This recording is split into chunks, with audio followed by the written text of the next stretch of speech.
সে বধূ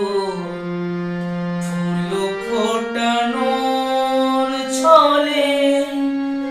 আমি ভরে দেব মধু সারা মনে কেন তুমি চোখে সাজালে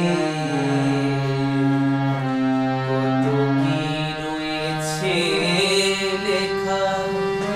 কাজলে কাজলে নয়ন সরসী কেন ভরেছে জলে